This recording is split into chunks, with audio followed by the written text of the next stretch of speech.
Hola Pedro. ¿Qué tal?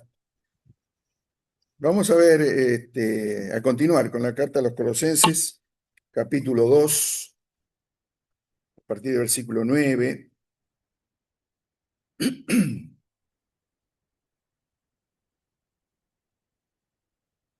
Eh, Dice así la carta de Pablo a los Colosenses, capítulo 2, versículo 9: porque en él habita corporalmente toda la plenitud de la deidad, y vosotros estáis completos en él, que es la cabeza de todo principado y potestad.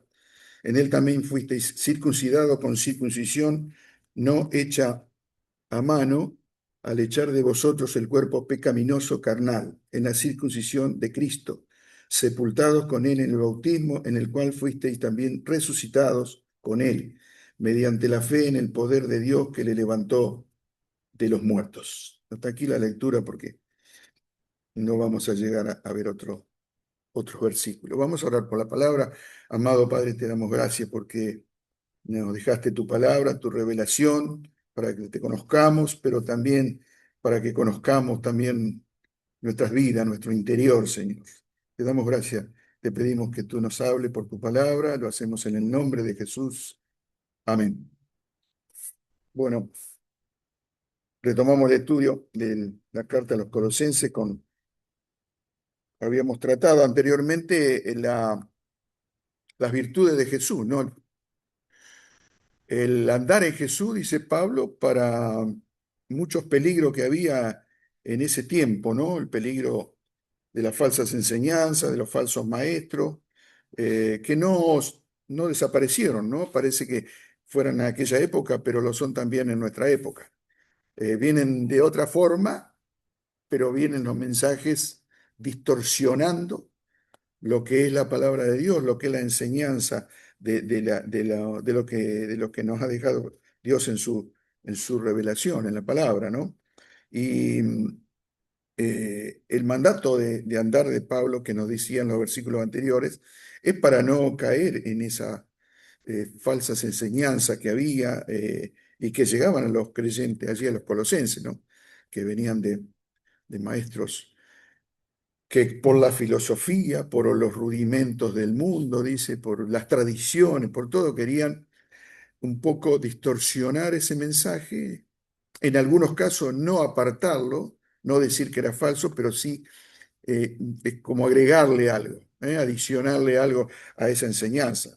Los falsos maestros, eh, eh, como en el caso de los Gálatas, ¿no? Querían enseñar a los creyentes nuevos o a los creyentes gentiles que Jesucristo no era suficiente, en definitiva, que lo que el mensaje del Evangelio en la persona de Cristo, que era todo, que era suficiente, que en él habitaba toda la deidad, la plenitud de la deidad, pero que había que agregarle algo, ¿no? Había que poner algo como para que era necesario, y era necesario de esa forma otros poderes, que en definitiva eran otros poderes.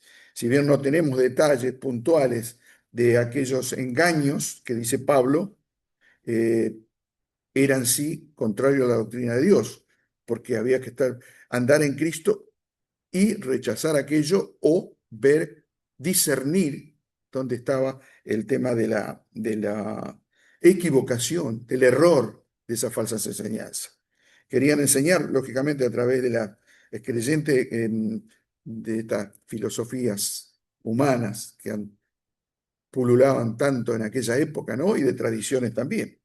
Ellos veían que la verdad, que era sencilla de Jesús, para la predicación, para la enseñanza, y que estaba en el Evangelio no era suficiente.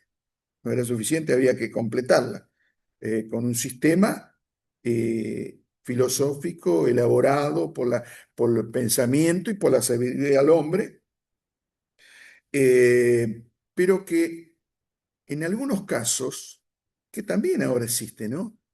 Eran un sistema difícil de entender para la gente común. Entonces se necesitaban los iluminados que podían enseñar esas cosas, pero que ellos tenían el poder de esas cosas, ¿no? O sea, la enseñanza, pero a partir de filosofía o de sistema, digamos, espiritual o pseudo espiritual, pero que debían recurrir o debían depender de los iluminados, de los adelantados. Era como aquellos que enseñan que la palabra, que la verdad está en ellos. Se puede ir a un cristiano, un creyente, puede ir a presentarle a lo mejor un error y decir, no, no, yo tengo la verdad porque, o sea, y de eso existía y sigue existiendo, ¿no? Sigue existiendo en algunos lugares, es así. Como yo digo, yo soy el apóstol, yo soy el profeta, entonces nadie me puede discutir nada ni decir nada. Es un mundo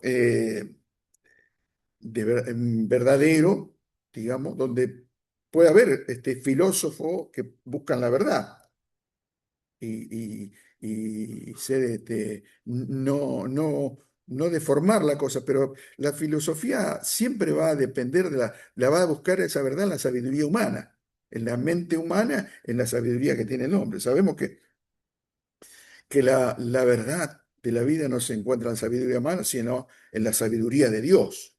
Pablo así les dice a los Corintios en la primera carta, capítulo 1 y versículo 30, hablando de que Dios había buscado lo necio, ¿no? Y que había que lo que Dios había buscado, lo que seguían al Señor, lo que se habían unido a Cristo, no estaban entre los sabios, no estaban entre los sabios, de ninguna manera. Y le dice Pablo, ustedes que están unidos a Cristo, nosotros que estamos unidos a Cristo, tienen la sabiduría en Él. ¿Eh? Le dice, a Dios ha hecho nuestra sabiduría en Cristo. O sea que no la busquen en otro lugar. No la inventen, no crean cualquier o sabiduría que viene de otro lado, de falso maestro tal vez, sino que está en Cristo mismo. Búsquenla en la palabra que está en Cristo mismo. Y Pablo habla de las vanas sutilezas, ¿no? De las vanas sutilezas de tradiciones de los hombres. Recordemos que Jesús condenó a aquellos líderes religiosos porque enseñaban la tradición de la religión, la tradición del Antiguo Testamento, tal vez, de tradiciones, en lugar de enseñar la palabra de Dios, lo que enseñaba la palabra de Dios. Algunos trataban de edificar una vida cristiana, como lo ahora se hace, ¿no? Con un sistema que ofrece la sociedad, que ofrece el mundo, ¿no? Sacar del mundo, sacar de su propia sabiduría con un sistema que se agrega a lo que dice la Biblia o que podemos encontrar en la Biblia, ¿cierto? Y eso es una base, por supuesto, de la sabiduría del hombre. Es filosofía mundana, que, que para nosotros solamente la verdad se encuentra en Cristo. Es solo Cristo y nada más que Cristo, ¿no? En Cristo habita, dice, no, dice la palabra aquí de Pablo, habita toda la deidad, toda la divinidad. Y esta es la verdad. No, no puede haber algo tan categórico como esta verdad, que en Jesucristo habita toda la deidad y toda la divinidad. Cristo mora toda la plenitud. No simplemente una parte de la verdad, sino la totalidad de la verdad. En Él habita. Y aquí se nos dice, ustedes están completos en Él. Y qué interesante esta palabra de que nosotros estamos completos en Cristo. Una palabra que deriva de un término que es marítimo y que es viajar, que es navegar. Es decir, nosotros navegamos en la verdadera vida que es Cristo hacia la eternidad. Nosotros estamos seguros en Él porque estamos completos en Él. No nos falta nada. En Él tenemos todo. Y si nosotros en Él estamos completos, podemos decir que Él tiene la respuesta para todo lo que nos pasa. Para todos y en todo tiene la respuesta. Entonces, ¿cuál es el sentido? ¿Cuál es nuestra necesidad, hermano? ¿Qué necesidad tenemos hoy, en estos momentos? Cualquiera sea, cualquier necesidad que tengamos, tenemos la respuesta en Cristo. Cristo es la respuesta, no aquello que dicen es la solución. No, Cristo, no hablamos de solución, hablamos de respuesta, hablamos de que si nosotros estamos completos en Él va a tener respuesta para nuestra vida, para nuestros problemas. Él, y porque Él es Dios. Y la respuesta de Él no es humana.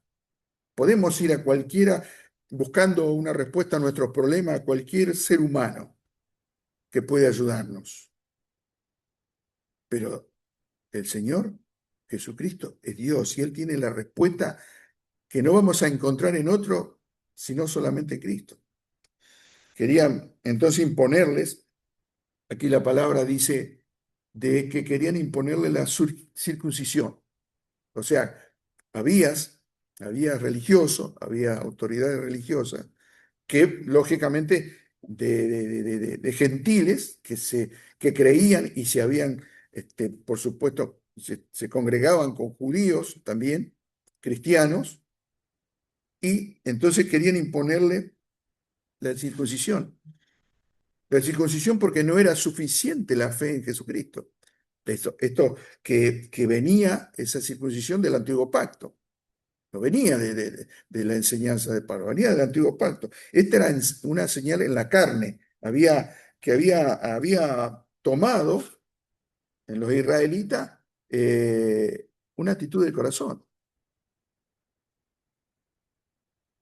Los falsos maestros exigían a los cristianos, entonces, gentiles que se circuncidaran. ¿Por qué? Porque esto es la señal de pertenecer al pueblo de Dios. Y era cierto. Era cierto que era una señal de pertenecer al pueblo de Dios. Si no vamos digamos, cuando Dios pide esa señal o pide o manda esa señal a Abraham en Génesis capítulo 17, allí vamos, acá, el versículo 10, vamos a encontrar donde ese pacto que Dios le da a Abraham, el pacto abrámico, es bajo esta condición que todos los varones fueran circuncidados para pertenecer al pueblo de Dios. Estaba claro eso, ¿no? Para pertenecer al pueblo de Dios. Pero ¿qué pasaba? Eso que era externo, eso que era en la carne, no era solamente en la carne y externo. Era algo simbólico, pero eso tenía que ver con un acto, con algo espiritual, algo que se fue dejando de lado por parte del pueblo de Dios. No era solamente una señal en la carne, era estar seguro, era decir, bueno, no, yo voy a pertenecer al pueblo de Dios, me voy a circuncidar para pertenecer al pueblo de Dios. Estoy hablando del antiguo pacto, ¿no? Del Antiguo Testamento.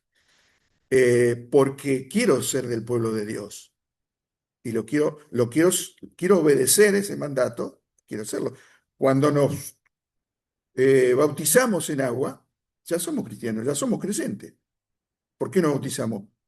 Como algo simbólico, pero también porque sabemos que es una ordenanza y yo quiero vivir esa ordenanza y quiero tener esa vida, ese sentir que no lo podemos muchas veces decir con palabras, que es una vivencia espiritual de morir al viejo hombre y de vivir cuando emergemos del agua a una vida nueva en Cristo. Es una vida, es algo espiritual. Y es algo espiritual que había perdido los israelitas de ese simbolismo ¿cómo es? De la circuncisión. De la circuncisión. Había dos pensamientos o dos puntos de vista acerca de la circuncisión en la antigüedad o antes de Cristo, ¿no? Algunos decían que era suficiente eh, en sí mismo hacerlo a la circuncisión para tener una relación aprobada por Dios. No importaba si el israelita era bueno o malo, no importaba. Si se circuncidaba, era aprobado y pertenecía al pueblo de Dios.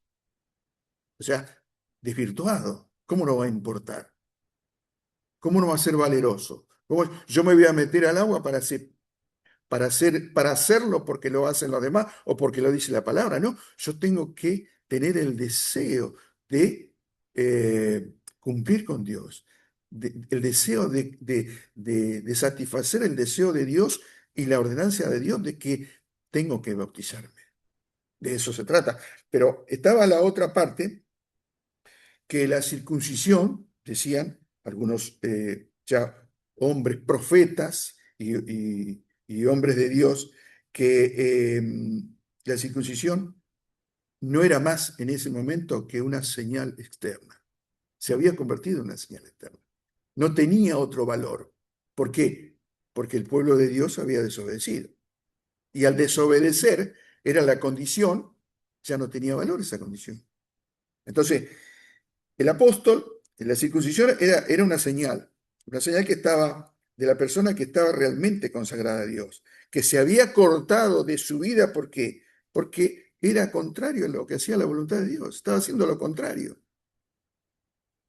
Entonces, el apóstol le estaba diciendo que se libraran de aquello externo y que la verdadera circuncisión era el nuevo nacimiento. De eso se trataba, ¿no? Él explicó en su carta a los Gálatas, allí en el capítulo 6, versículo 15, donde escribe, porque Cristo, dice Jesús, dice, en Cristo ni la circuncisión vale nada, ni la incircuncisión vale nada, ninguna de las cosas, sino dice, vale la nueva creación, vale el haber nacido nuevo. Y nosotros, usted y yo, nos convertimos y nacimos de nuevo creyendo en Cristo y sabiendo del perdón y sabiendo de la vida eterna. Nos convertimos en una nueva criatura cuando, ¿qué? Cuando nos acercamos al Señor, a ese llamado de Dios, pero creímos en el Salvador, arrepentido de nuestro pecado, creímos. Allí tuvimos el nuevo nacimiento. Como Él murió, nosotros también morimos con Él. ¿Mm? Él ocupó nuestro lugar cuando fue resucitado. A veces nosotros pensamos en esa circuncisión que había, porque se había hecho así, bueno, por la desobediencia. Fíjense, me recordaba algo que leí que era del profeta Jeremías. El profeta Jeremías acusa al pueblo de tener oídos incircuncisos. Acusa al pueblo de tener... ¿Y por qué lo acusa al pueblo de tener? Porque dice que dejaban de lado la palabra de Dios. No tenían en cuenta, no les importaba la palabra de Dios. Tenían oídos incircuncisos. ¿Y qué podemos decir? ¿Que le habían operado los oídos? ¿Que le habían hecho algo en los oídos? No, no era eso. Era algo que se le habían cortado, le habían sacado del corazón y que ellos no comprendieron en la vida espiritual. No se trataba de que le habían operado los oídos porque lo tenían incircunciso. Por eso ellos se habían alejado, hacían lo contrario a la vida de Dios. O sea, por más que estuvieran circuncidados, no servía de nada. La realidad que no significaba solamente una operación, como dice Jeremías, en el cuerpo. Era algo más que eso. Era algo más, era un mandato de Dios, que se debía hacer fielmente y debían cumplirlo fielmente, pero no había obediencia. Podían hacer eso y 1000 rituales más que no tenían, que no tenían la aprobación de Dios. Vivían alejados de Dios de labios. De labios hacían esto y marcaban y enseñaban que estaban circuncidados. De labios me honran, pero su corazón, dice la palabra, está alejado de mí. Entonces, cuando decimos que el Señor Jesús murió, nosotros también morimos, ¿no? Allí Él ocupó nuestro lugar y cuando Él fue resucitado, nosotros hemos resucitado con Él. Ahora estamos unidos, pero no estamos unidos al Cristo, a Jesús que murió. Estamos unidos al Cristo viviente, al Jesús que vive, aquel que resucitó. Y cuán importante, hermanos, es esto, no entenderlo porque lo dice la Biblia, sino experimentarlo en la vida espiritualmente. experimentarlo en el sentido de que estamos unidos al Salvador que vive y está a la diestra del Padre. Esta vivencia espiritual que no vamos a explicar con palabras, yo no tendría palabras, no sé si alguien tiene palabras para explicar cómo podemos vivir espiritualmente esta realidad, que estamos unidos al Salvador que vive y vive por siempre. Es muy importante recordar que ninguna ceremonia o ninguna religión o nada nos puede llevar a un nacimiento espiritual, de ninguna manera. Si realmente hemos aceptado a Cristo como nuestro Salvador, sí, hemos nacido de nuevo. No se trata de estar identificado con Él, con la circuncisión o con la participación con los hermanos, o sea, en una iglesia, no se trata de eso, ¿no? Se trata del nuevo nacimiento, ¿no? Si no tenemos esa circuncisión que ha hecho Cristo en nuestro corazón, que ha cortado todo lo pecaminoso, como dice Pablo acá, la carne pecaminosa, si no lo ha hecho Jesucristo, no hemos nacido de nuevo. Cuando nosotros hemos nacido de nuevo, es cuando Él hace esa circuncisión y quita la parte pecaminosa de nuestra naturaleza. Por supuesto que le ha quitado en el perdón de pecado y la salvación. Hemos sido perdonados una vez y para siempre de nuestro pecado original que hemos traído al nacer, ¿cierto? Pero que también esta, esta circuncisión que ha hecho Cristo sirve para que nosotros cada día que pisamos este mundo, que andamos en pensamientos pecaminosos, vayamos a Él. Vayamos a Dios en el nombre de Él y pidamos perdón por nuestros pecados. Y Él nos va a perdonar, así es su palabra y su promesa, ¿no? La respuesta de los profetas que habían hecho siglos antes, era la misma de Pablo, seguía siendo la respuesta de Pablo.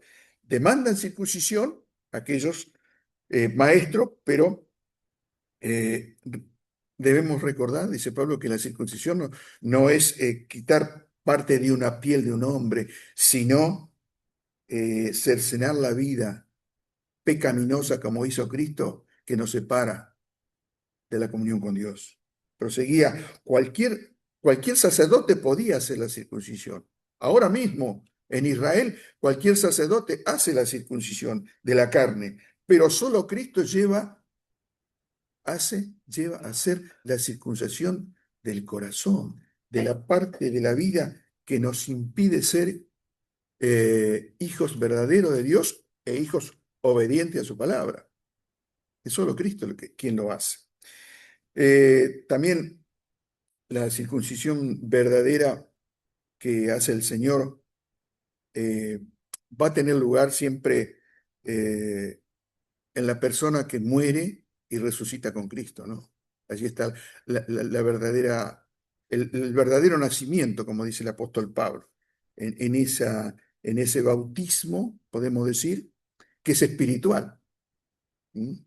Que es espiritual, el morir y el nacer a una nueva vida, un bautismo espiritual, de tal manera que ahora Pablo aquí habla de un bautismo que tenemos en Cristo, pero un bautismo también en el cual se nos quita la parte pecaminosa para darnos una vida nueva. Toda la naturaleza pecadora se quita para recibir la nueva vida en Cristo. Viene a morar, a habitar el Espíritu Santo en nuestra vida que está limpia, que en ese momento se quitó todo el pecado. Viene a habitar en nuestra vida. Ahora nosotros tenemos la responsabilidad que esa morada allí permanezca sin pecado, siga permaneciendo sin pecado. Por supuesto que vamos a tener pecado, pero tenemos alguien que nos va a limpiar, que nos va a quitar ese pecado, ¿no?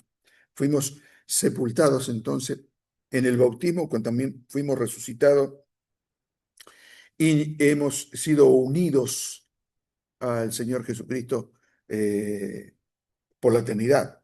para Pablo no era solamente una teoría, sino una realidad esto, ¿no? Que había tenido lugar en ese bautismo, en ese arrepentimiento y en ese creer en el Salvador de nuestro Señor Jesucristo, ¿no? Debe notarse que el simbolismo podía llegar a ser una realidad bajo una condición, solamente bajo una condición. El simbolismo, digamos, del agua, ¿no? Que hayamos creído que Jesucristo murió por nuestros pecados y resucitó para nuestra justificación. Que hayamos creído que Él, en esa obra de la cruz, que Él muere y resucita. Y allí tenemos la salvación, no solo en nuestro lugar. Solo podía tener lugar cuando una persona creía que esa obra de la cruz había sido eficaz y aprobada por Dios. Y fue así porque lo dice la palabra de Dios. Dios, quien había resucitado a Jesucristo de los muertos, nos da también la promesa en su palabra de que todo creyente va a resucitar cuando lógicamente venga el Señor, ¿no? Aquel que esté muerto. El bautismo era para el cristiano el morir y el resucitar. Y porque creía que Cristo había muerto y había resucitado. De esa forma, el que estaba entrando a participar en lo espiritual de la experiencia del Salvador. Cristo había muerto en una cruz y había resucitado de una tumba. Y nosotros hemos muerto al pecado y hemos resucitado a una vida nueva. Lógicamente que estamos hablando de algo eh, en lo físico, en lo material de Jesús verdadero, que fue a la cruz, que murió y que resucitó de la tumba, a algo espiritual y que pasa en nosotros, en la parte espiritual. El morir el pecado y el vivir a una vida nueva en Cristo, ¿no? Y termina el versículo que continúa diciendo, por la fe, dice que el poder de Dios le levantó de los muertos, que el poder de Dios le levantó de los muertos. La salvación y la vida de fe fue lograda por el poder de Dios, por el poder de Dios, ¿no? En la resurrección. No es ninguna filosofía, ningún sistema humano, ni sabiduría de los hombres, ni tradición, ni por seguir una capacitación, un conocimiento de la palabra, lo que nos va a capacitar para vivir una nueva vida en Cristo, ¿no? Sino porque tenemos a Dios morando en nuestro ser. Tenemos el Espíritu Santo y el obrar en nosotros, que quiere hacer obras en nosotros y a través de nosotros. Y hablo del conocimiento y la capacitación para vivir una vida nueva, no desechando el conocimiento que debemos aprender, sino que la vida nueva en Cristo se empieza a través del Espíritu Santo. En Él vamos a tener la capacitación, en Él vamos a tener el caminar, eh, el caminar en Cristo a través del Espíritu Santo que nos va a enseñar de Cristo, nos va a recordar las enseñanzas de Él y cosas nuevas, y nos va a hacer vivir en obras, y nos va a hacer vivir a través de la enseñanza de la palabra de Dios cómo es el vivir en Cristo. Y el vivir en Cristo, como dice el apóstol Pablo, es ganancia, ¿no? Y no pérdida. Que Dios nos bendiga. Oramos para terminar. Nuestro Padre, nuestro Dios, te agradecemos, Padre, porque esta enseñanza de Pablo que nos dejó, el andar en Cristo, en aquel que tiene toda la deidad, que es conocedor de toda la verdad, que es Dios mismo, Señor, que sepamos en no buscar en otro lugar o cuando escuchamos, Señor, otras voces, saber de que la única verdad está en la palabra de Dios y está en la palabra del Señor Jesucristo. Que, que nos dé, Señor, te pedimos discernimiento, como dice el apóstol Juan, para discernir los espíritus, Señor, y saber de dónde viene la enseñanza, si viene de Dios, de su palabra, o si viene de los falsos maestros, de las tradiciones, de los hombres, de la filosofía humana. Que sepamos, Padre, que hay un mundo que nos quiere engañar, que nos quiere enredar, que nos quiere confundir. Ponemos en tus manos, Señor, tu palabra, te pedimos tu bendición por tu palabra y también ponemos en tus manos todas las pedidos de oraciones que se han hecho, Señor. Sabemos de que tú lo tienes en cuenta y que tú vas a obrar según tu sabiduría y según tu amor por tus hijos y por aquellos que aún no lo son. Padre, te damos gracias por todo, lo dejamos en tus manos y lo agradecemos en el nombre del Señor Jesús. Amén. Gracias por la atención y próxima reunión el domingo a las 19 horas la cena, a las 20 horas la reunión de predicación.